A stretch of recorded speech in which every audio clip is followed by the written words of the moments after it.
right, I'm going to go ahead and call to order the Board of Finance for the City of Burlington on Monday, September 9th, 2024. It is 5:02 p.m.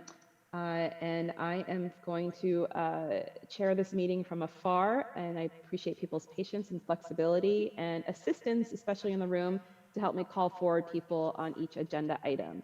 So our first item is the agenda. Is there a motion to adopt the agenda? I would so move. Moved by Councilor Carpenter. Is there a second? Second. Seconded by Councilor Travers. Is there any discussion on the matter before we vote? Seeing none, all in favor indicate by saying aye. Aye. Any opposed?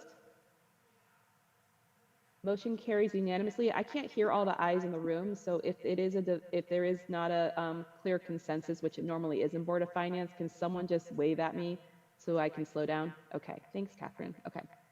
Our second and regular item on the Board of Finance agenda is public forum, and it is the practice of the board to, I see your hand, former Councilor Busher, because I'm now in the Zoom room with you. It is our practice to first go to members of the public in the room in Sharon Busher's conference room at City Hall, and then to go online. So first, are there any members of the public in the room who would like to address the Board of Finance? And if so, feel free to come up to the table and join us. I do not see anyone in the room, Mayor. Okay, this is when I usually make my joke about eye contact, but I can't even see your eyes, everyone. So I'm going to move to online. And I see that we have former City Councilor Sharon Busher. And Sharon, go ahead and unmute yourself and welcome. Okay, thank you so much. And I hope you and your son mend quickly. COVID's no fun. So tonight I wanted to speak to, first of all, welcome back. It's almost fall, feels like fall. And I wanted to speak to a couple of items on the agenda, and then one that's actually on consent, Mayor, on the consent agenda for the council, but it's financial. It's a financial question.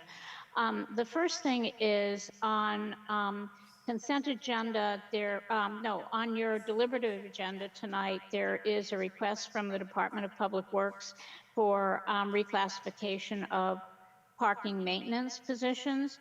And I have no problem with that, but I really looked at all the pages, I hope, and I couldn't find, there's a reference to that there'll be an increased cost, but I couldn't see what that cost was. So I'm hoping that it will be disclosed tonight because I just think it's relevant to know that.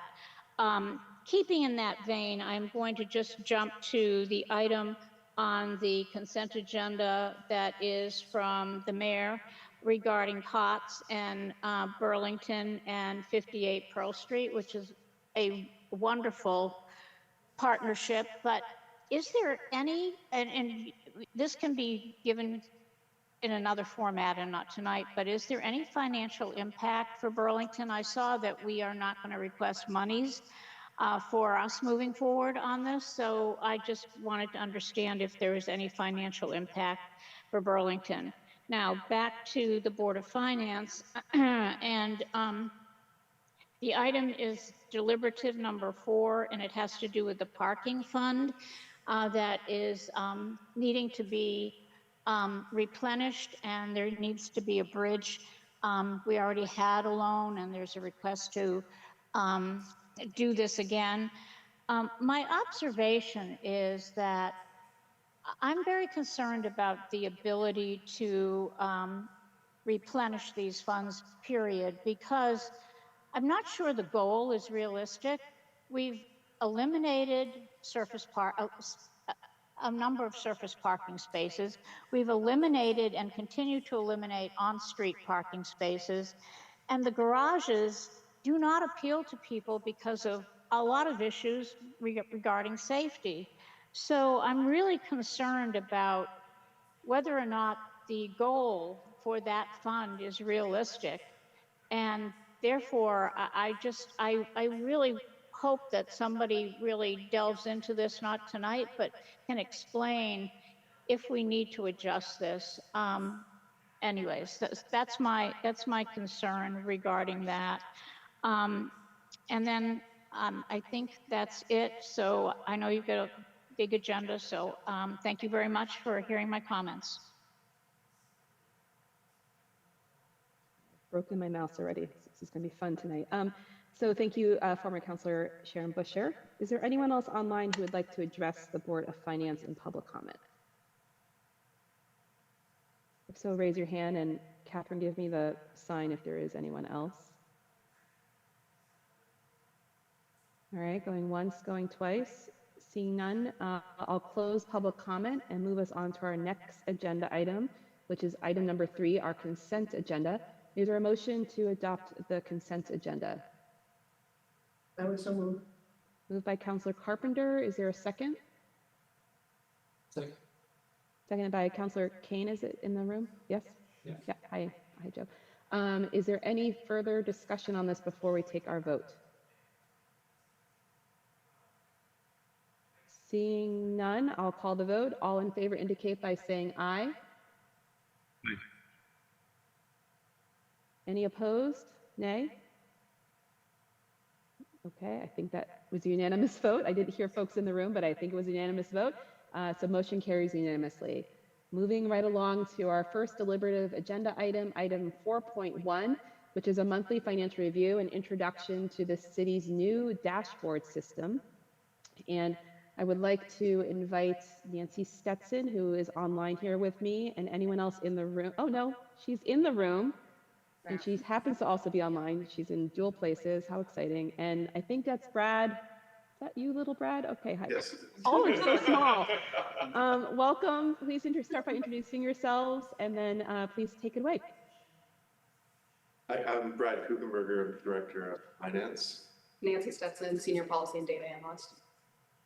And we have been providing monthly financial reports to the Board of Finance for the past few months in kind of a standard static format.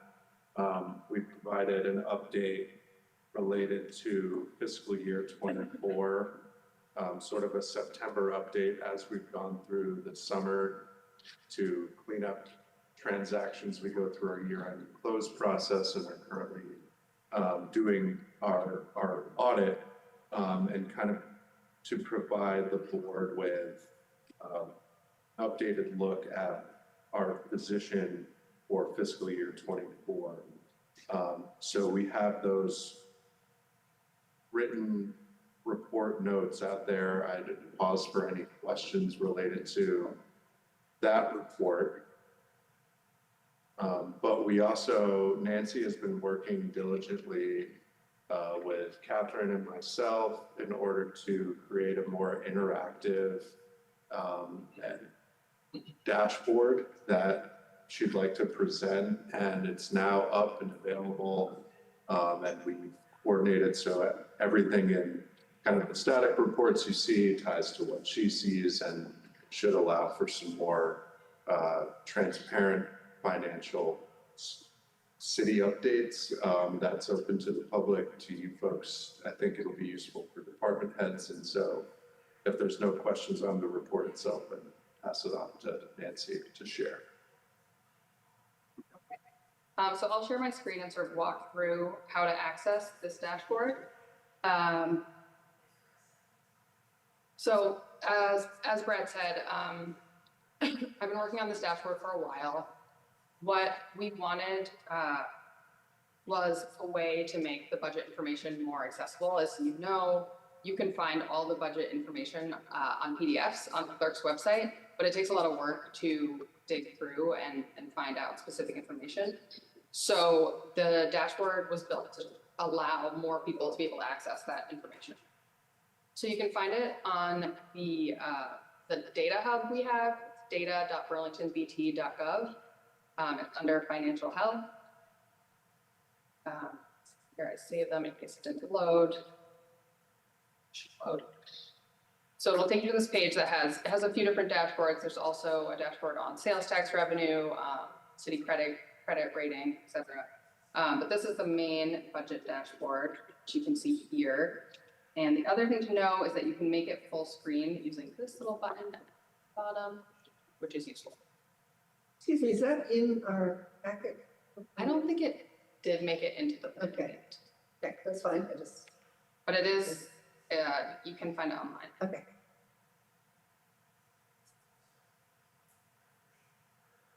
Okay, so this there's a few different pages of this dashboard. This first page is, I would say, the least interactive. It shows FY 2013 through 2023. So it's only the years that have been closed out and completed. The main chart here shows the total revenue and total expense for the general fund for those years. The chart on the side shows the difference between revenue and expense year to year. So this is just a sort of snapshot overall of the general fund. And I'll pause here to say that the dashboard just covers the general fund. It does not cover any of the other special funds. The next page here under detailed breaks down the revenue, or breaks down the budget into expenses and revenue. And it also compares the actuals to the budget. The one piece to note here, which I did try to flag, is that these actuals are they go through FY24, but they're still preliminary. So we do expect that the revenue will grow a bit over the next few months. What you can do on this page is dig down into whatever budget category you want to know more about. So, for example, I'll just walk through an example here. You can look at the Parks Department and see how expenses have changed there. You can see the general category. So if you select all, so there's none selected, you can then say how much did the Parks Department spend on people. You know, this includes salaries, wages, overtime. And then this last bar here allows you to look down to the line item. For this one, it's helpful to be able to search because there's a lot of them. So, for example, you look at seasonal salaries and see how that trend has changed as well. Then working backwards, you know, you can also look at, say, personnel services for the entire city too. Change that back. And the same is true on the revenue side. You can drill down into whatever department you're interested in, or category. So the categories for revenue are slightly different. So here's direct sales from parks, and then you can see parking was what I was recently. So the Parks Department, you can see, makes about $600,000 from parking each year. The next two pages are tables of information. So on this main page is budget tables. You can look up any year you want. And it starts out on FY24. You can dig into each department and see, you know, on a more granular level, what we're spending and the revenue we're bringing in, and those sources. Finally, on the last page, you can see FY25 actuals. So this is, each of these shows the actual amount of money we've either spent or collected year to date. This is updated through yesterday. So it's straight from New World. This page has this expected year to date, which is a really rough approximation of what we would expect. But it's just based on how far through the year we are. And because both expenses and revenues come in sort of intermittently through the year, they're not going to be, no one's actually going to be right at that level. But you can get a sense of the percent of the budget that each department has spent or raised over time. And then finally, there is just a page with some definitions. This dashboard has very much been a work in progress. So I do expect it to continue to change over time. If you have feedback or other ways you'd like to see the budget, I'd definitely be interested in seeing. And that is the dashboard. Thank you, Nancy. Brad, do you have anything else you were going to say? I can't see physical cues, so I'm just gonna. Yeah. No, I think Nancy covered everything. There's a lot of good information or different ways to slice it when you're curious, should you become curious. And I'll just echo Nancy's call for additional feedback if you have any ideas or ways in which you want to see different things, and we can try to see if we can make that happen. Thank you. I just, before there's any questions from folks on the Board of Finance, I just really want to commend Nancy and Brad, Clerk Treasurer and Data Division teams' cooperative effort on this. This is very much in line with my hope of helping Burlington have more transparency and clarity and just plain language and ways to interface with lots of information that the city does put out there, as Nancy said, but not always in the most readable way that busy people can engage with in a thoughtful way. So this absolutely puts us a huge step forward than even we were a year ago today. And I just think it's only going to improve from here, and it's so impressive. So Nancy, well done, and thank you very much. Are there any questions from members of the board or comments? Pictures are always better. That's right.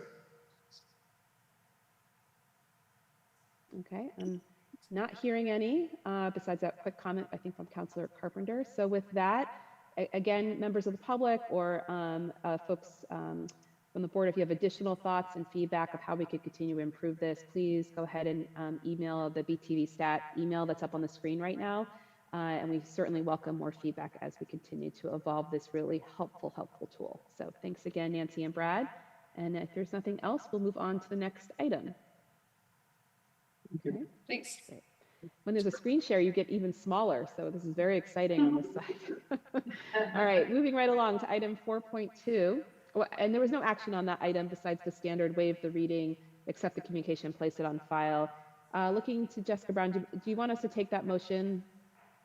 That's always sort of the standing motion. Is that recommended? If it's a standing motion, then I would say no. Okay. I don't think we need to take that. Okay, all right, moving right along then. Item 4.2, it's a reclassification of one, and it says DPW, but I think it's DPI, but administrator position to permit tech. And I believe we probably have Bill, are you in the room? Bill Ward, who's presenting on this one? There you are, Bill. And also Tim Clancy from Human Resources. Hi, Tim. I don't know if we've met before. Hi, I'm the mayor. Nice to meet you in person. It's a pleasure. Nice to meet you finally. I can't believe that's still happening in this job.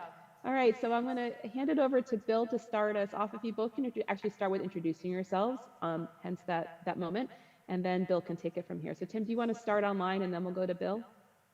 Sure. I'm Tim Clancy, Human Resources Manager for the city. Thanks, Tim. And Bill? I'm Bill Ward, and I'm the Director of the Permitting and Inspections Department. So thank you, Mayor. I'll take it from here then and just give a quick overview. Any questions you have, I'm happy to answer. Since we've organized the Permitting and Inspection Department in 2019, we've been trying to find ways to add additional efficiencies. We've got 2 front desk people who are greeting customers routinely, an administrative person who sort of handles everything, and they are countered by a permit tech who does zoning permit work. The other position, which we're looking at tonight, is the general position. It's a grade 14 who sits with a grade 15. This provides symmetry by creating this position that would be a grade 15 permit tech to handle trades-related permits. This benefits both the public and the members of the department. The public will see what I think will be better, faster response to basic permit things, both from the permit tech being able to approve basic things. Those other things would go faster to the building officials who would handle the bigger things and potentially make us more money. The members of the department get better efficiency because I think they're each spending a little bit more relevant time on the work, and we'll be grateful for the fact that the customers will like this. It's a win-win for everyone. Again, I like it because it provides that symmetry for people coming in the front. They can get help at that basic level with those types of permits and move things more quickly. So I don't bring a lot of things to you, but I feel really strongly about this one. That's why I'm here and happy to answer any questions about it. Thank you, Bill. Are there any questions from members of the board?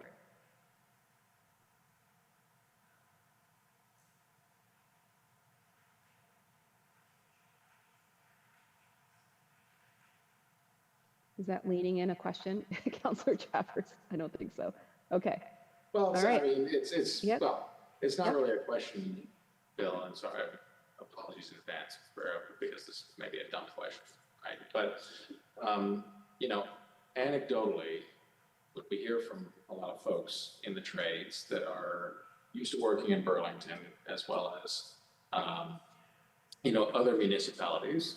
Not every city and town in the state has permanent inspectors like your department does, right? And those municipalities that don't have inspectors like we do here in Burlington, I believe, sort of typically have a practice of a master electrician or a master plumber being able to sign off on their own work. And dumb question or softball, you call it what it is. But can you speak just from your perspective of the value of Burlington having its own inspectors along these lines, as opposed to, you know, what you sometimes hear from tradespeople saying the more advantageous way from their perspective to go about this is what a lot of sort of smaller municipalities around the state do? Sure. I'll start in reverse and tell you that the tradespeople that I've talked to, including some homeowners, are grateful for this added layer of protection because you're getting someone other than just that licensed person that's going to be double checking the work. Our building official, electric, plumbing, and mechanical inspector are checking the work of other people that are working on homes in Burlington or businesses in Burlington. The added value from our perspective for Burlington is I do think Burlington's much more unique than most of Vermont. Our density of our buildings is such that the safety of individual buildings is better and more, it needs to be more closely watched, in my opinion, because other people's properties next to you are more likely to have an impact on your own property in Burlington than they would further away where it might be 10-acre minimum lots. And that's not the case in most Burlington parcels. They're much more closer together. And in some cases, in the downtown district, they're right on top of each other. There's no setback between the buildings. So a safer building individually makes safer neighbors. That's my short answer for that. I do appreciate that, but I'm not sure I optimistically hear that because there's a slowdown. So I'm since Councilor Travers brought it up, I'll just chime in to say there's a lot of, I'm just going to call them lower level things that sometimes take a very long time to process, waiting for the inspector. So I don't have any particular suggestion other than I think we do need to be sensitive to that and look at it. I mean, it took my own home, and it didn't stop me from anything with just months and months and months to get an electrical sign off on something that was really very simple. And had I been moving, I would have been frustrated. I wasn't moving, so I didn't care. So I just encourage us to not discount looking at delegation of some of these things. I will say in response to that, that our purpose behind bringing this to you is that permit tech in the trades division is getting some of that responsibility to try to speed some of those basic things along better for everybody, in my opinion. Thank you. Thank you, Bill, and thank you, Councilor Carpenter. Are there any further questions? I have one if there's not from other members of the board.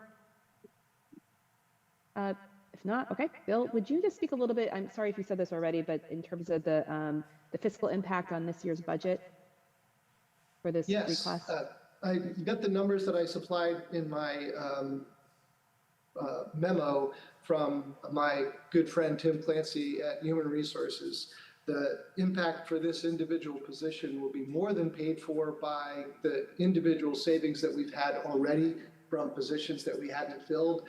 And in some of those positions, we filled them with people who are starting at a significantly lower level on their step increase. So there'll be value in the years to come as well. So it won't have an impact not only on this budget year, but it should be what I've deemed as budget neutral in the years going forward. So work hard to make sure that this doesn't have any impact on next year's budget as well. So they're not asking for any new funds because of this. We've got enough savings from the existing personnel budget to take care of this and more. Thank you, Bill. And I know it was in the memo, but I want to standardize how we bring our reclassifications going forward and making sure we just verbalize the budget impact, the context, of course, and if there's any additional equity issues regarding other folks in the department or similar positions in the city. So I appreciate you offering that, Bill, as the first reclass on this agenda. All right, are there any other questions from the board before I look for a motion? All right, seeing none, would someone like to make a motion on this item? See that Councilor Barlow, my usual go-to, just got there, so I'm not going to put him on the spot. So anyone else like to make the motion until he queues up his computer? I'll move to Go ahead, Councilor Carpenter. reclassification as recommended. Okay, I will accept that one tonight. Is there a second? Second. Seconded by Councilor Travers. Is there any discussion before we vote? Seeing none, all in favor indicate by saying aye. Aye. Any opposed? Okay, I think those are all ayes. Are anyone opposed? Please say nay. Okay, I believe that motion carries unanimously. And thank you very much, Bill and Tim, for being here to help us present this item.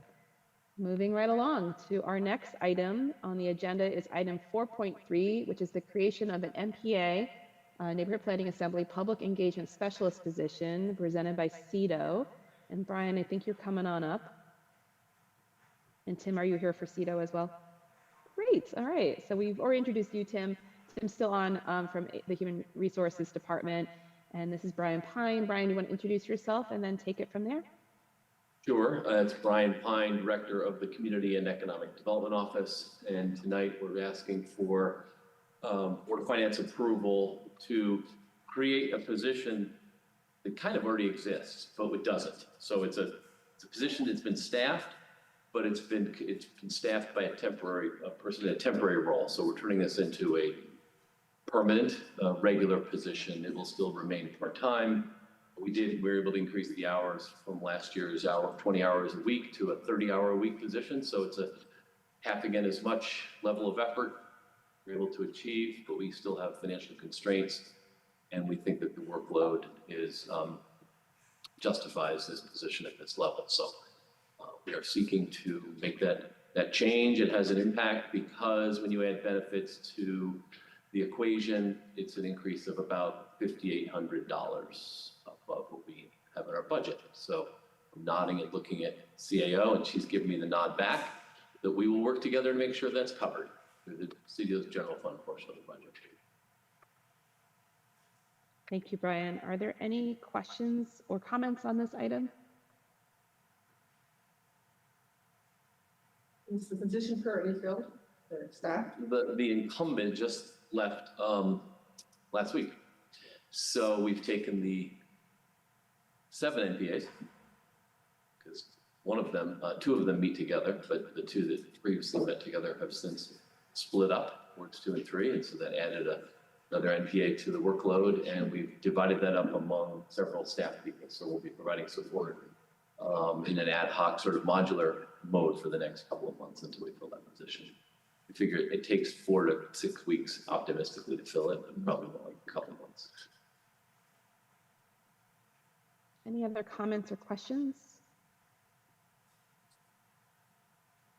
Okay, don't think so. Well, thank you, Brian, and I'll look to see if there's a motion from someone from the board.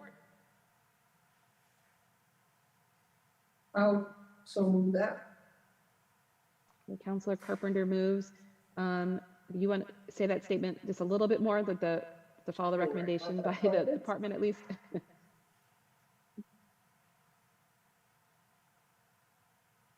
I move to create an MPA, Public Engagement Specialist, part-time, permanent, non-exempt, AFSCME, grade 14 position in the Community and Economic Development Office. Great. Thank you, Council Carpenter. Is there a second? Second. Seconded by, I think I saw Council Barlow's hand. I don't know whose voice that was. We're going to go with Council Barlow on that one. Any further discussion before we vote? Councilor Chavez? Thanks, Mayor.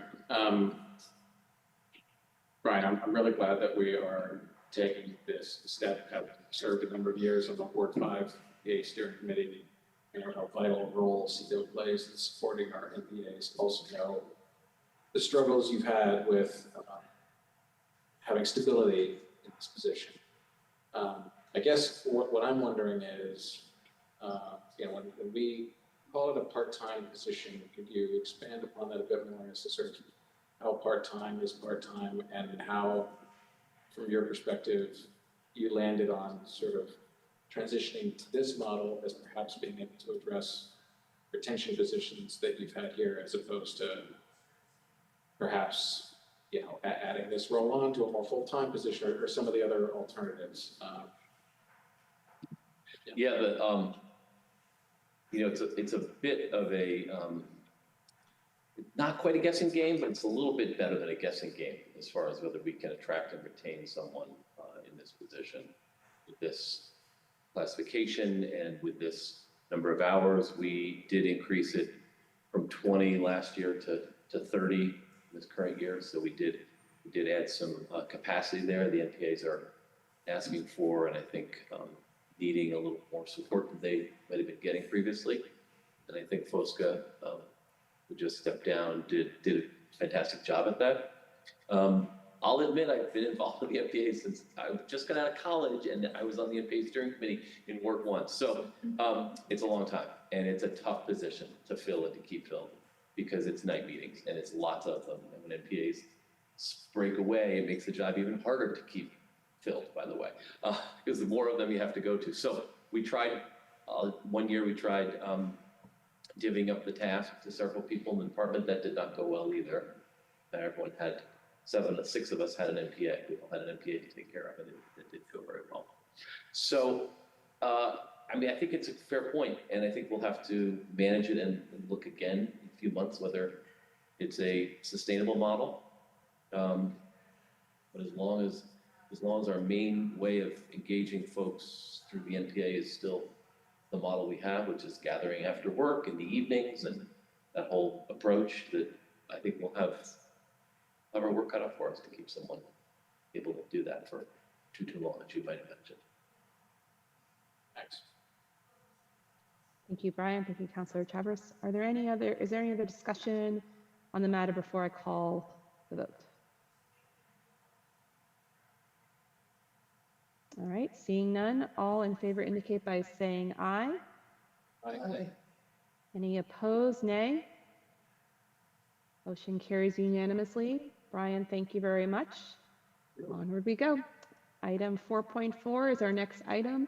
This is approving the pledging of the credit of the city in anticipation of the receipt of revenue from the traffic division of the Public Works Department.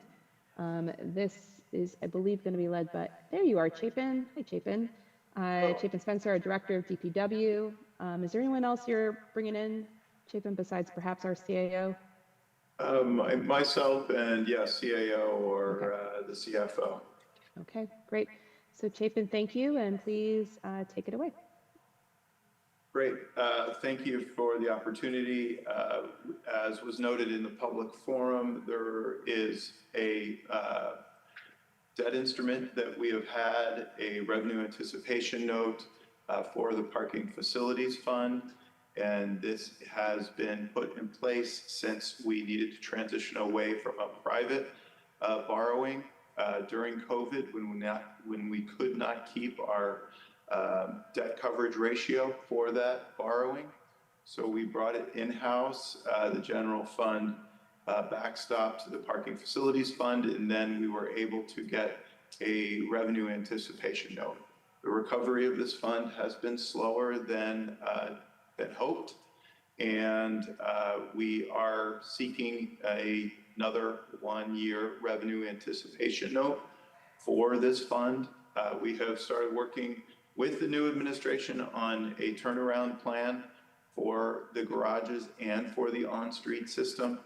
We are trying to do that adeptly, given the sensitivities and the fragility of the downtown these days. As folks may know, we did increase the permit parking for our residential permits. So we went from $10 to $20 this year. We increased the garages nominally, and we are evaluating on-street changes, rate increases, at least to keep up with inflation. The last broad changes were 2014. So I am confident that we can put together a plan that not only can handle this long-term debt repayment, to handle the short-term payment here, but then secure a long-term debt instrument that can help us pay off the $2.5 million here in the Parking Facilities Fund. And I'm happy to answer any questions. Thank you, Chapin. Are there questions from members of the board? I think I missed a beat here. Why bring this to a borrowing? Could you explain that? And I understand what a Yes. revenue anticipation note is. Yes. I usually understand those in the terms of Right. capital improvements, and this sounds more operational. So that's a good question, Councilor Carpenter. So back 4 or 5 years ago, we deliberately worked to reinvest in our garages with capital improvements. And we had the revenue coming in to be able to pay off that debt over time. Unfortunately, with COVID, the revenues did not keep up. And therefore, our lender, one of the requirements of that borrowing was to keep a debt coverage ratio of 1.25, and we were unable to do that with the revenues that had tanked. And so we need to move from a long-term debt instrument to these shorter one-year revenue anticipation notes until we were on our feet strongly enough again to amortize this over many years and to have it paid off. Does that make sense? Yes. Thank you, Chapin. Thank you, Councilor Carpenter. Councilor Barlow? Thank you. I had a specific question around the downtown garage. I often drive through it just to see, how utilization is and to see if there's any undesirable activity going on there. And I've noticed within the last month that often from the third and fourth floors are essentially empty. And so I'm wondering if the revenue turnaround plan that we talked about has plans to try to increase use of the garage, or if the plan is more reliant on like increases in street parking rates to sort of bolster parking. Yeah, it's a good question, and the answer is yes. And we are looking both at a program off-street that would provide an introductory rate, for example, to try to get new business into the garages. The downtown garage is more full when the Burlington High School is in session, and so that is a help, but they are paying a discounted rate. As you may recall, $40 a month instead of our normal rate, about half.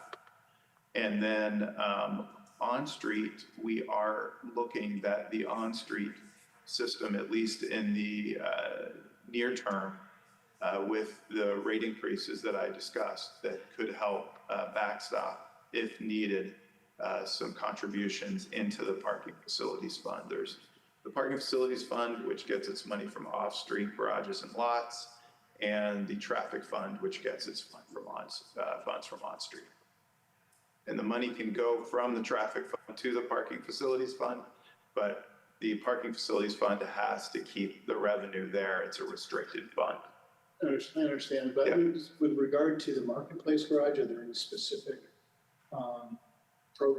initiatives or programs that are anticipated to sort of bolster revenue there?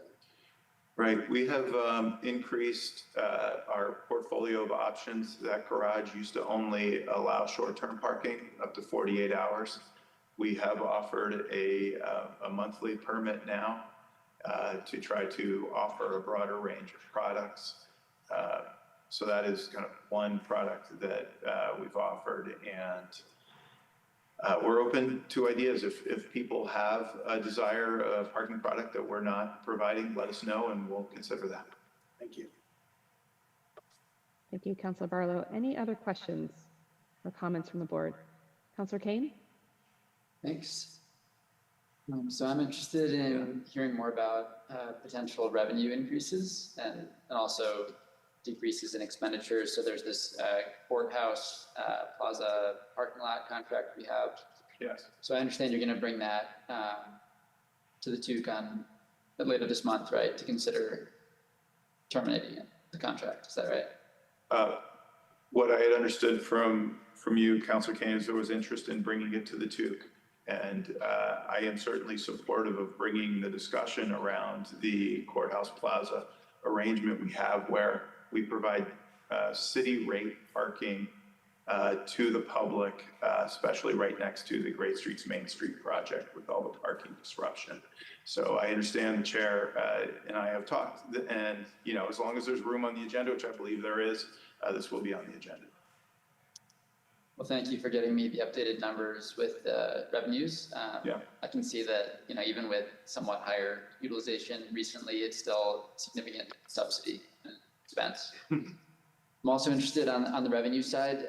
You had mentioned that on-street parking rates, you're looking into increasing them, and that process has been ongoing. Can you provide more detail and an expectation for when that will take effect?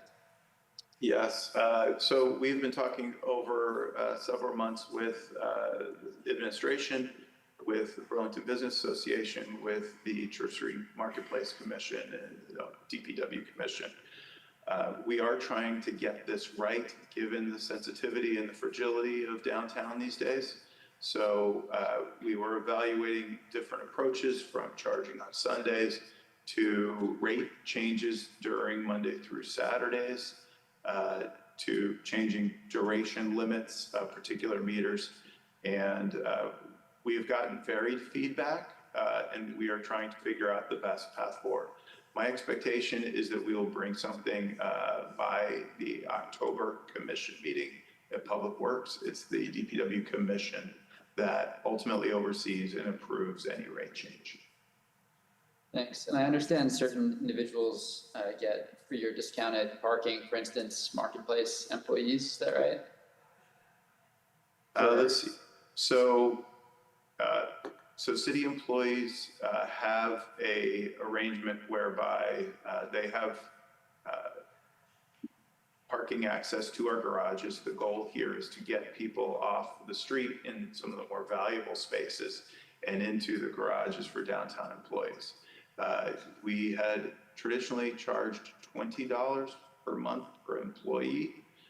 In working with the CAO for FY25, we are increasing that to $40 a month. So we have doubled that rate that that the departments are contributing for employees to park in the garages. Does that apply to private sector employees or businesses to any extent? And Chapin, before you answer that, Councilor Kane, I just want to note that we have 7 or 8 more items and a council meeting starting at 6:30. So I'm just going to ask you to wrap it up on this particular question. Thanks. Private sector folks are paying the market rate, the discounts that are for the school district and for city employees. Thank you, and thanks for understanding about our timing today. Are there any other questions from other board members who've not spoken yet on this item? All right, seeing none, is there a motion on this item? Councilor Barlow. I will move to approve and recommend that the city council adopt the resolution. Thank you. Is there a second? Second. Seconded by Councilor Travers. Is there any further discussion before we vote? Seeing none, all in favor indicate by saying aye. Aye. Any opposed? Okay, motion carries unanimously, I believe. Thank you, Chapin. Don't go anywhere. No. Come on up. Next up is item 4.5, a reclassification of 3 parking maintenance workers within DPW. And I believe someone else from HR is in the room. Perhaps I can't see who might be there with you, Chapin, but why don't you introduce everyone with you and then take it from there. Great, thank you so much. I have with me Alan Mashtar, who's the interim division director for parking and traffic, and myself. I believe that Tony Barry, who's been our HR person, may be online. Yes, thank you, Tony, for being here. Tonight, we are asking for a reclassification of 3 parking maintenance workers. This was a management-initiated effort because as part of our garage turnaround plans that we've talked about in the previous item, there were tasks that needed to be strengthened. And those tasks included more of a focus on customer service because we don't have our booth attendants in the garages anymore. So our maintenance staff need to be really ambassadors for the public.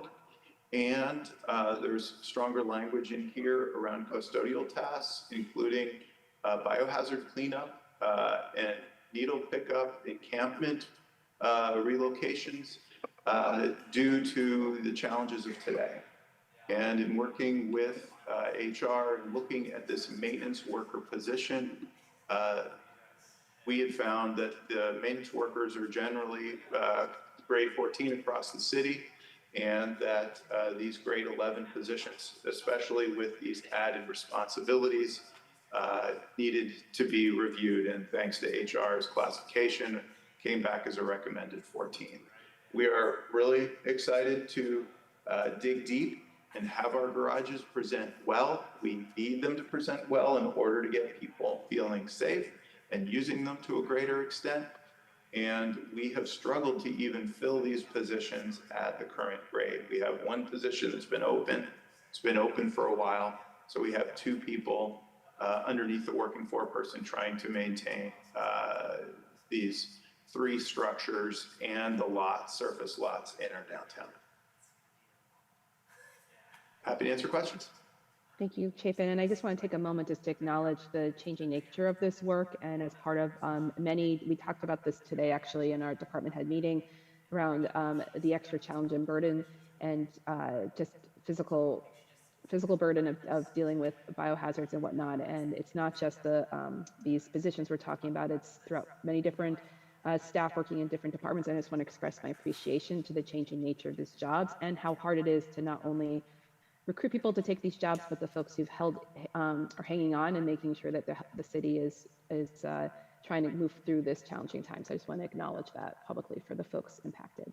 Are there comments or questions from any of the board members on this item? Councilor Travers? Thank you, Mayor, and thank you for this proposal. I'm fully supportive of it. I guess I have a clarifying question in terms of what the expanded work has involved. In particular, wondering if you can provide any feedback on what the city's current stance is in terms of if an encampment arises in a garage, how we are proceeding with that to be considered, because the nature of a garage is presenting emergent exigent circumstances where we remove it immediately. Are we instead following the sheltering in public lands policy for areas that are not necessarily posted like parks are? Can you just explain a little bit as to sort of what our current policies, and perhaps that's a question for either you or the mayor? Great, I will happily answer that. And I did forget one piece of my presentation, which former Councilor Busher asked for the financial impact of this. That is so important too. My apologies that was omitted from the memo. This reclassification would go for grade 11, step 1, which would be 46,000, to grade 14, step 1, which would be 54,000. It's about $8,000 per position. There are 3 positions. They're not full currently. It's $25,000 in total. We have budgeted this money in our FY25 budget. Before the budget was passed, we knew this was coming forward and budgeted. As it relates to the encampments, it will depend. Normally, we will follow the process for sheltering on public lands unless there is an emergency situation or a safety situation that requires immediate removal. So we will, as we do on street, put together our documentation for the city attorney to review and make sure that it is justifiable to relocate. And if I may, doing so in an emergency is actually consistent with that policy. Yeah, So it's not separate from the policy. We have found, however, I will say we had one encampment on the edge of the downtown garage last week, and it was through discussions with our staff and the police department staff where it was voluntarily relocated right away, because our first step is to start a conversation. Great. Thank you. Yeah. Thank you, Chapin. Thank you, Councilor Travers. Are there any other questions on this item? Okay, is there a motion on this item?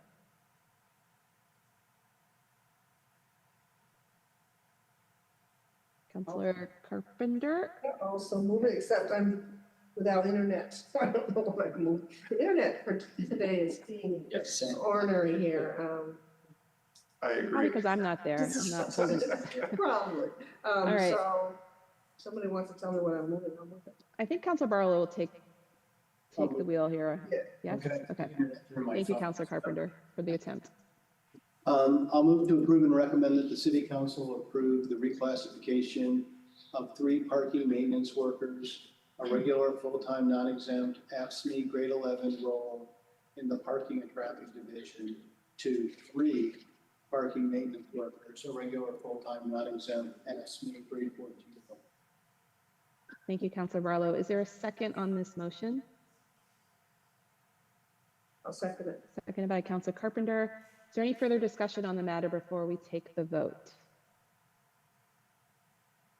Seeing none, all in favor indicate by saying aye. Aye. Any opposed, nay? Motion carries unanimously. Thank you very much, Chapin and Thank crew. you very much, everyone, and HR, Tony Berry, and the Tony, union. It's yep. been a good conversation. Yep, appreciate it. And sorry, Tony, thank you. Goodbye. Hello and goodbye. All right, moving right along. Chapin, don't move again. Item 4.6 is the authorization to accept pollution control grant funding and execute the grant for wastewater treatment facility SCADA / PLC improvements and disinfection improvements, Department of Public Works Water Resources. Chapin or Megan, which one of you would like to kick this off? And Martin? Oh, and Martin. Okay, we're all so Yes, tiny. Martin Okay. Lee, Hi, Martin. engineering manager, is also with us in the room. Yeah, I can give a little quick background and then Megan's got anything else. I think it's pretty straightforward. We have 2 construction projects. Our SCADA PLC, which is basically the brains computer system that helps to run our wastewater plant. That was improved a couple years ago, as well as our disinfection system, which is one of the most critical components for the wastewater plants.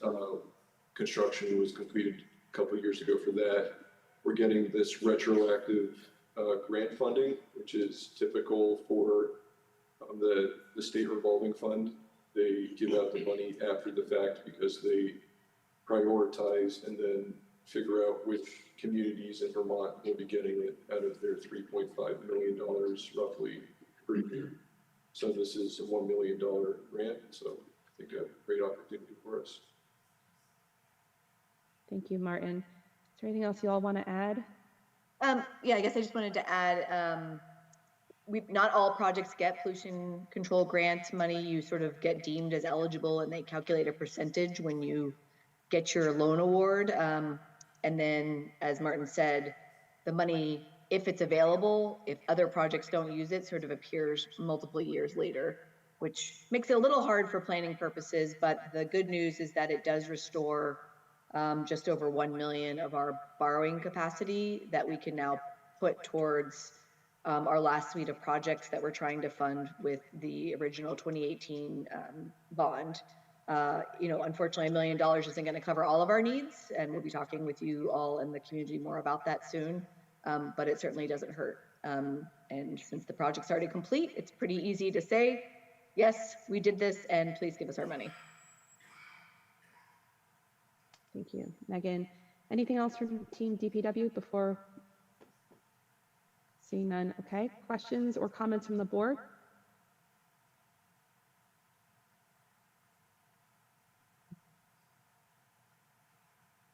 Okay, seeing none, is there a motion from the board? And it's a two-part motion, just to make a note.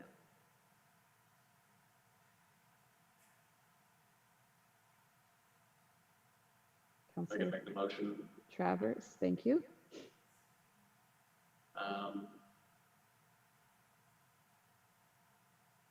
Sorry. Have it? Is We the are internet having, that we are bad? having internet trouble here. Oh, Councilor Barlow for the win here. Councilor Barlow. Okay, all right. I got it. I move to approve and recommend to the city council that the director of the Department of Public Works be authorized to execute a grant agreement with Vermont DEC for up to $113,136 for the WWTF, SCADA, and PLC improvements project, subject to final review and approval by the city attorney's office. And part two, to approve and recommend to the city council that the director of the Department of Public Works be authorized to execute a grant agreement with Vermont DEC for up to $901,499 for the WWTF disinfection improvements project, subject to final review and approval by the city attorney's office. Thank you, Councilor Travers. Is there a second? Second. Second by Councilor Barlow. Thank you. Is there any further discussion before we take the vote? Seeing none, all in favor indicate by saying aye. Aye. Any opposed, nay? Motion carries unanimously. Thank you, Team DPW. Moving right along. Now to fire. Chapin, you get to leave. Bye. Yeah. Item 4.7, the fire station, and we have Chief LaChance on Zoom here with me. I don't know if anyone else is there in, yep, probably from Central Facilities. You'll have to introduce yourself because I can't see you from here. But our next item is for the fire station 2-bay floor renovation, which is being presented by Parks, Recreation, and Waterfront, because this is actually our Central Facilities. Maybe Cindy, is that you, Cindy? I can't see y'all, so thanks for bearing with me.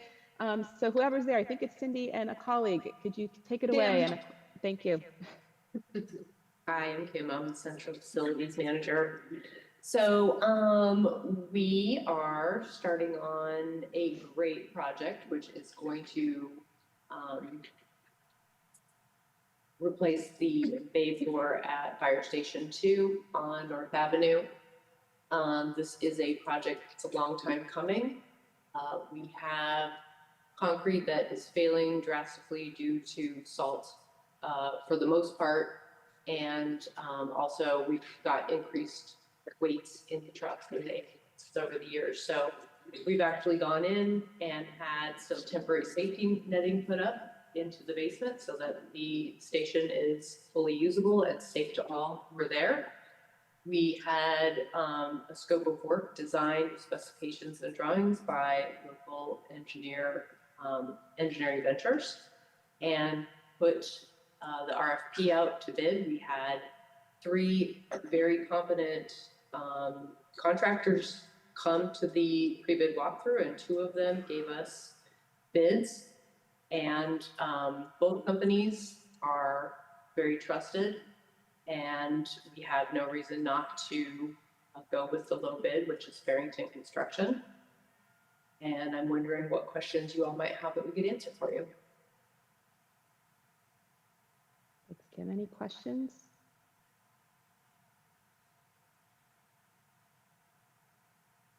While you're thinking on that, Chief LaChance, since you're on, do you have anything you want to just say while you happen to have zoomed in here, just for any other context? I appreciate that presentation. No pressure. You don't even know where the unmute button is. It's okay. Just wait while you find that. And people will think about. I have such a great perspective from this. Now I have deep solidarity for all of you in the hybrid man here. You just take a breath, Chief. Are there any questions while the chief looks? It's okay. You don't have to worry about it. You could chat me if you need to on something. Thank you for being here, Chief. Okay. Don't worry. Don't stress. Are there any questions from members of the board? I tried to delay long enough. Are there any questions from the board? Okay. Seeing none, I think we're ready then to go towards a motion. This is a very straightforward item of absolute necessity, which I think everyone can see here. So to the board, is there someone willing to make a motion on item 4.7? I move to, Councilor Thomas, yeah, go ahead. move to approve and recommend that the city council approve and authorize the execution of a contract with Burlington Construction, Inc. for a price not to exceed $629,583 for the FS2 Bay Floor Renovation Project, plus a project contingency of $62,000. Total project authorization, including contingency not to exceed $691,583, and to authorize Cindy White, Director of Parks, Recreation, and Waterfront, to execute the contract, any related documents needed to carry out the project, and any contract amendments necessary to utilize the project contingency, subject to the review of the city attorney's office. Thank you, Councilor Travers. Is there a second on the motion? I'll second. Councilor Carpenter, thank you, seconds the motion. Is there any further discussion before we vote? Seeing none, all in favor indicate by saying aye. Aye. Any opposed, nay? Okay, motion carries unanimously. Thank you very much. And the chief is gone. Thank you. Mayor, just as we're often on consent agenda with these projects, I just want to take a moment to acknowledge Kim Blakely and the amazing work that she does with our central facilities team. That she doesn't often get up here, which we're okay that we're often on consent agendas. We're not asking that to be unlimited, but just a moment for that work that she's been doing. Yeah, thanks for that, Cindy. And Kim, thanks so much for everything. Really, I really appreciate it. I'm sorry I couldn't see your tiny face, so thank you. I know that doesn't help actually from this vantage point, but I appreciate it. All right, moving right along to item 4.8. It's the reorganization of the assessor's office, including the reclassification of the city assessor.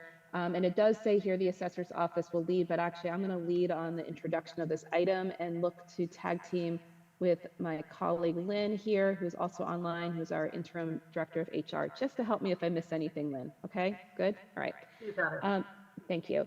So as members of the board will remember, as we started the fiscal year 25 budget planning process when I became mayor, I made a call to all department heads when we realized the budget gap was as sizable as it was, to attempt to review their departments, sharpen is what I meant, sharpen pencils, because our assessor always works with pencils. I don't know if you've noticed that. Joe, I hope you have one today. That's a shout out to you. Anyway, truly to sharpen pencils, to look back at budgets that have been already almost fully developed, to look for more cost savings. And the assessor's office is one of our, if not our smallest office throughout the city. And the assessor did his diligence to look for those savings as well. And as part of that review, and at the time, our deputy assessor position was vacant. And he did some rethinking of how to look at a few different organizational issues in his office, not only for cost savings, but to really acknowledge the work that existing staff in his office have been doing, how we could provide more efficiencies and effectiveness in that office, how we could do some cross skills so that we're really thinking about a regional approach to the city. And he'll talk a little bit more, because I want to mention that this is actually essentially a two-part. Item 4.9 also there's a reclassification of the positions I'm talking about right now. But part of this whole analysis involved really looking at how to do the assessor's office work differently, and to really elevate and uplift the staff who are doing the work now, including the assessor himself. And this position reclassification is an attempt to recognize the shifting around of duties, the rework of the job description for the assessor, and then to elevate the classification from a level 22 to 28 to reflect that work. This reclassification also, well, please correct me, are we holding open, or are we eliminating the deputy position, Lynn? I'm sorry, I can't retain that piece of information. We're not eliminating it right now. We're putting a freeze on it. We're putting a freeze on it, thank you. In line with what we were doing with our budgeting process. Thank you very much for that catch. I also want to note, and Lynn would probably say this as soon as if I didn't say it, is that Human Resources did a salary assessment with Gallagher Flynn, which is a consulting company we use to look at the assessor's role. We did this without looking at the additional duties of the deputy position into his classification for context, which is why when our HR department did the regrade, that's where we landed on grade 28. There was a little bit more now into the position. The cost impact of this would be a range between $23,000 to $27,000. This would, between this and even the other positions, still make sure that we are not adding more to the fiscal year 25 budget. It's not even budget neutral. It saves money for the city overall. And this is something that also acknowledges the hard work of our city assessor. One last unique part about this, and it is unique, is that this also includes retroactive pay for our assessor, which, as I mentioned before, is unusual. But given that he's been doing this work since April, I believe is the time, so 5 months at this point, it felt like a matter of fairness to make sure we recognize that work and compensate it fairly. So it's about 5 months or so of that additional labor. Did I miss anything, Lynn? No, I would say you covered everything. Thank goodness. Okay. And Catherine, did I miss anything from your vantage point there on budget? No, I think you got it. Okay, thank you. So are there any questions from the board or comments? Councillor Kane? So I think this would be a big mistake. I think the department really needs the deputy assessor position. I think the department probably needs a fifth person as well. The department is clearly struggling to do what they need to be doing. There was a presentation in January at the Board of Finance. You guys will remember the Urban 3 presentation from Joe Minicozzi that highlighted all sorts of issues with the way we do assessment. This office does not have the capacity to, fix any of those issues. We actually heard testimony from a staffer in the department around the time when we were doing budgeting, and that staffer was asking that the deputy assessor position not be left open. That staffer was not asking for a raise. Giving the 3 folks working in the department a raise actually is hugely counterproductive here, in that for a city that is under pressure financially and already leaving 22 positions open during this fiscal year, these 3 reclassifications will just make it harder to get the very, very necessary position of deputy assessor filled and budgeted for this coming year. This would be an enormous mistake. Thank you, Councillor Kane. Since I presented on this, I obviously am going to disagree about characterizing this as a mistake. The person presenting back in January, before I was mayor, was not faced with a $14 million budget gap to try to make this city function for this particular fiscal year. And more importantly, recognizing the hard work and making sure we can retain expertise, as we do have in the current assessor, is my top priority. And we're holding the deputy position open at this point, which to me gives us a chance to continue to rethink how we build our budgets, which are well underway at this point, and putting us on a path to build out our capacity as we slowly look at diversifying our revenue sources to have a more sustainable budget. Are there other comments or questions, Councilor Carpenter? Thank you, Mayor, and I am supportive of this, but I do want to comment. I think about 2 years ago, the council passed a resolution with a couple of items in it. One was a task force. It was really the result of the reappraisal, and it came out with a bunch of recommendations, and it's sort of been sitting idle. And so I'm just bringing that up because I think there's a lot of pieces within that I want us to start working on that I think can help relieve the assessor. I mean, more materials on the website for customers, more ways to help our taxpayers understand the system. So, and there were some good recommendations in that. So I hope those get picked up on, because I think it's really important on the consumer side that we have more of those materials. And whether we like it or not, we're going to have a reassessment soon enough. So I hope we do that.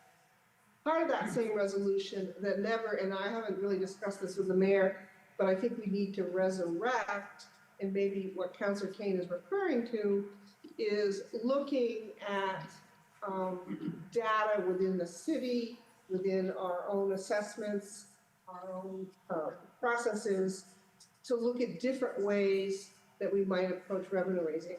I see that as the job. Primarily, we're going to need a consultant to do it. I'm not sure I think that it's going to be the focus of employees of the assessor's office. I mean, it would have to be run by that. So I just bring in those items up because I think we should dust off that resolution from a couple of years ago, see what things can be worked on by your current staff, which I think a lot of that first task force stuff can be. And then if there's a desire by the city administration, the city council to pursue more data collection or work around revenue, we should have that conversation. But I don't think it should be part of this conversation on how to staff the office day to day. Councilor Carpenter, I think for another time, the assessor and I will come back to Board of Finance and share a couple of the points you raised are actually within Joe's goals for this coming year. I've just gone through 17 out of the 18 department heads to do just this, to get clarification and pull forward things just like that. I don't think tonight, as you said, is the night because we're short on time, but Joe and I will come back and speak to that. Joe, I hope you nod in agreement on that and just remind me of that after tonight. We are short on time, so I'm going to just look for other councilors who have not spoken on this yet. And Councilor Kane, I will come back to you. Councilor Barlow, just briefly, please. I just want to agree with Councilor Kane that I also believe, and I said during the budget discussions, that the deputy assessor position seems to be an important one.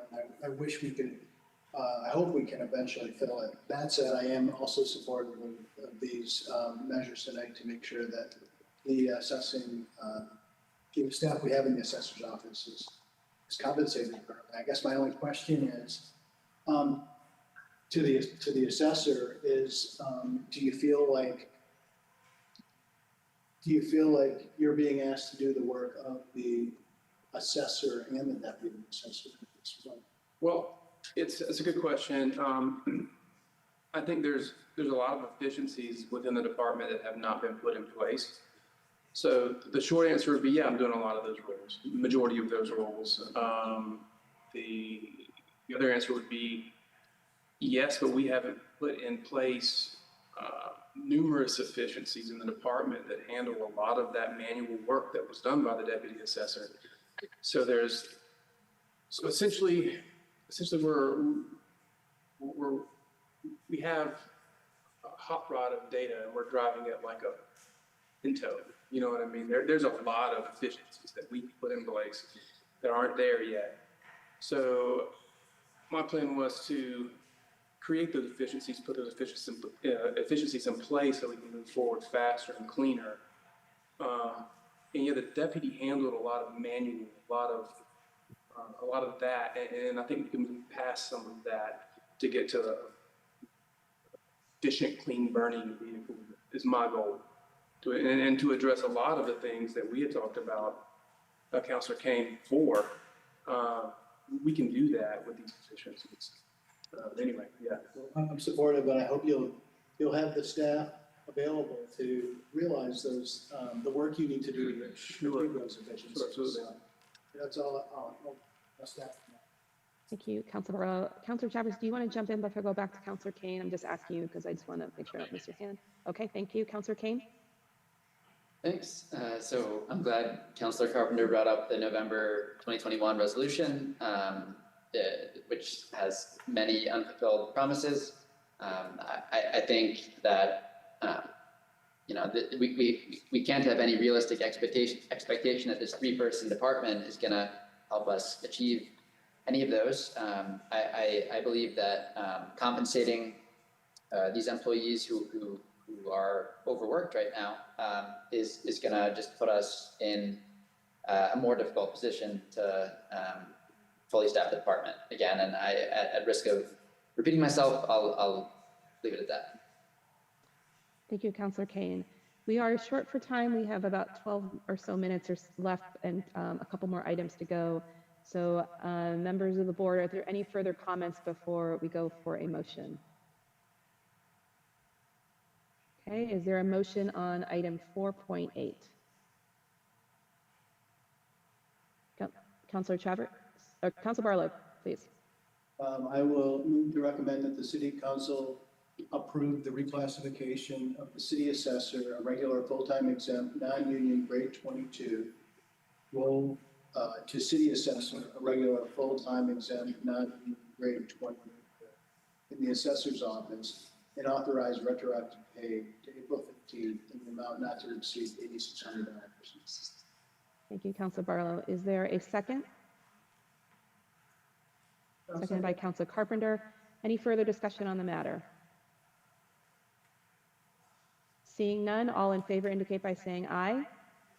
Aye. Any opposed? Nay?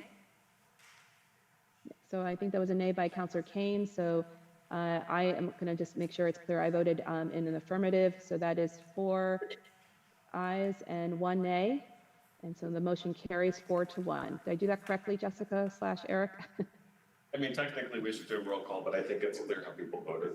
Okay. We're going to do it that way for the sake of time, but normally I will go to a roll call in the future for that on a divided question.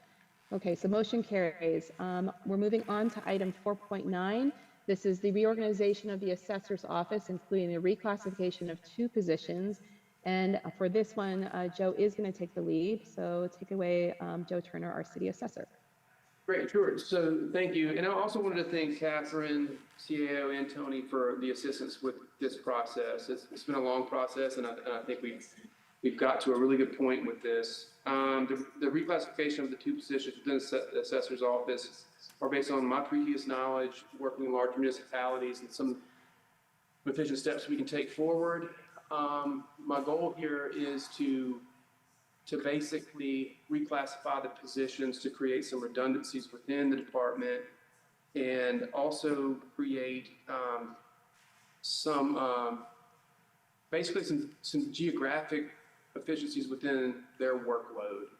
So I'm streamlining, I want to streamline what they do and how they do it, and in the process create a redundant system as to where if there is an absence, there is someone that can fill the absence. So basically, we're not having one person within the department that can only do a specific task. Everyone in the department can handle tasks that are associated with the office. And yeah, it's like, again, it's based on experience, my past experience, and seeing how, an efficient, large department runs, and applying some of that to this department to make these things, faster and, again, efficient public. So that's pretty much it. If there's any questions. Thank you, Joe. Are there questions or comments from the board on item 4.9? Councilor Chavez?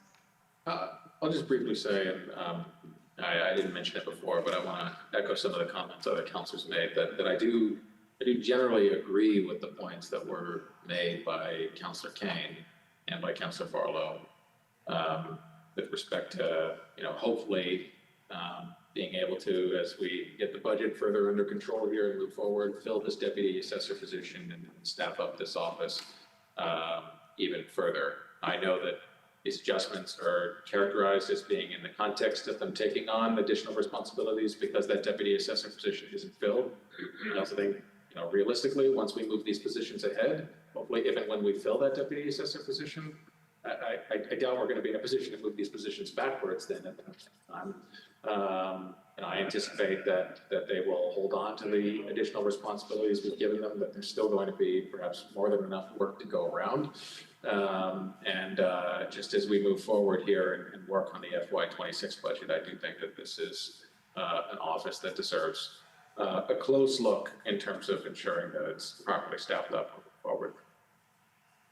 Thank you for that comment. We do have very capable people in the office handling it right now. I appreciate that comment, but I also wanted to recognize my staff and how they work. So yeah, I agree with that, and I am thankful to have that type of knowledge in my staff.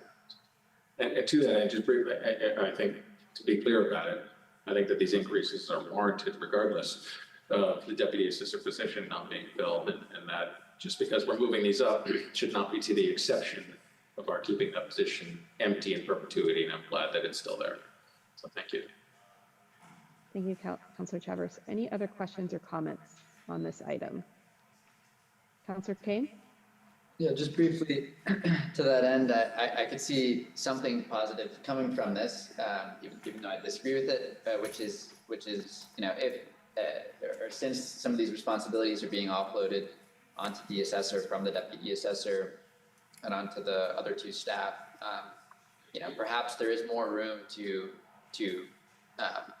design the fourth, or redesign the fourth position to do some of the work that was really never being done or has not been done in a long time, and very much needs to be done by this department.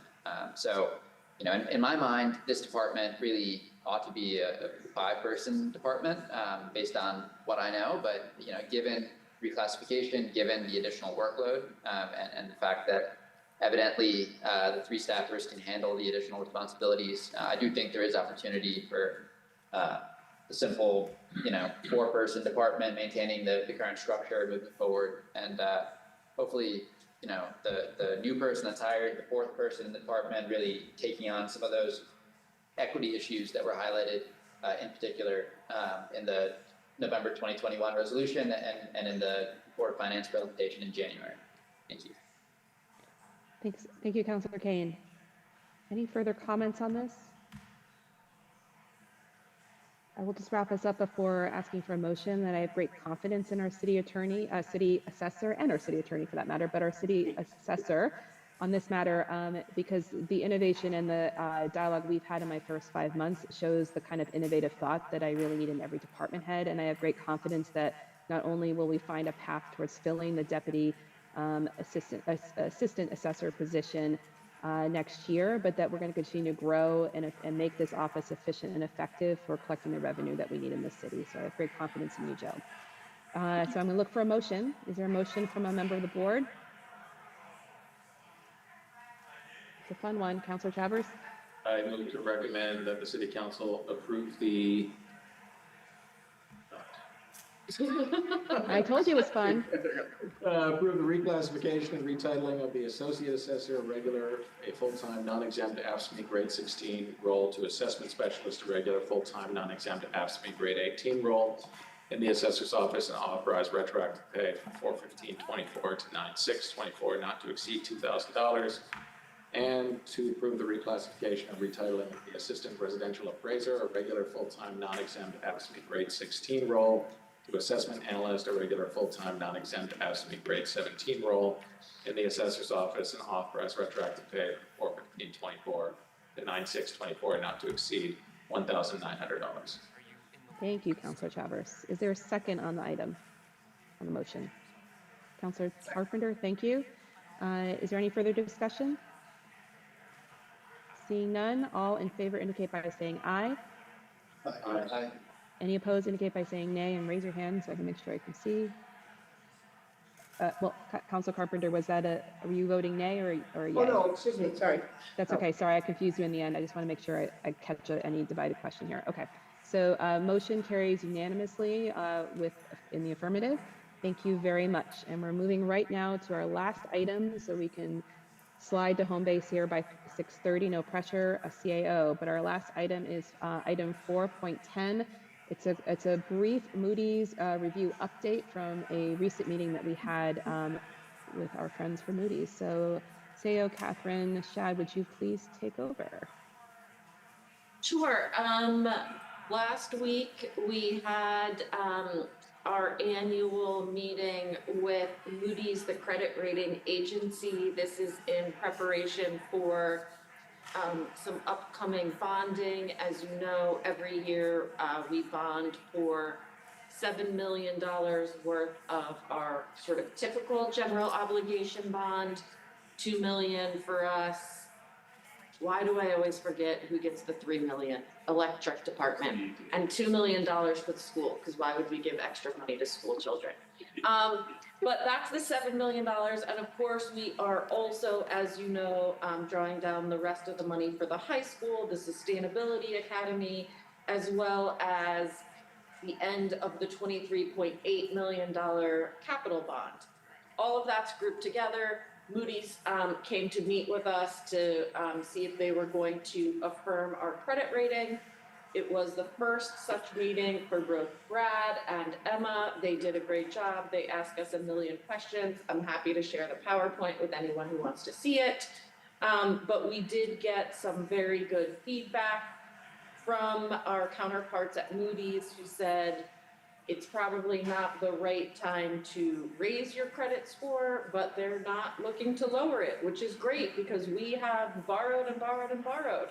So I think we can expect that to stay the same. We had a very fruitful conversation indicating that if we're able to manage our FY25 budget the same way that we were able to manage our FY24 budget, we could really be in a serious conversation about an increase to our credit rating next year.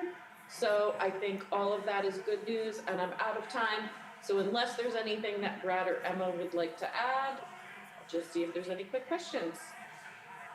To say just gratitude to Brad, my fellow first timer in that meeting, and Catherine. And there was a more of the city team there as well. I forget which other additional folks from the clerk treasurer's office, but it was a very well prepared presentation. I appreciate that. Okay, so we can certainly talk about this at another time. We were playing a lot of catch up from not having a Board of Finance meeting for a few weeks here. So if there's more interest from the board on the Moody's piece in particular, we're happy to come back next time and talk in more, not speed round here. So with that, no burning questions from the board on this Moody's very fast update. Seeing none from you. That item does not require a vote. It was merely informational. I'm going to go ahead and move us to our final item, which is adjournment. And we, without objection, I'm going to adjourn the Board of Finance for the City of Burlington at 6:29 p.m. Thank you very much.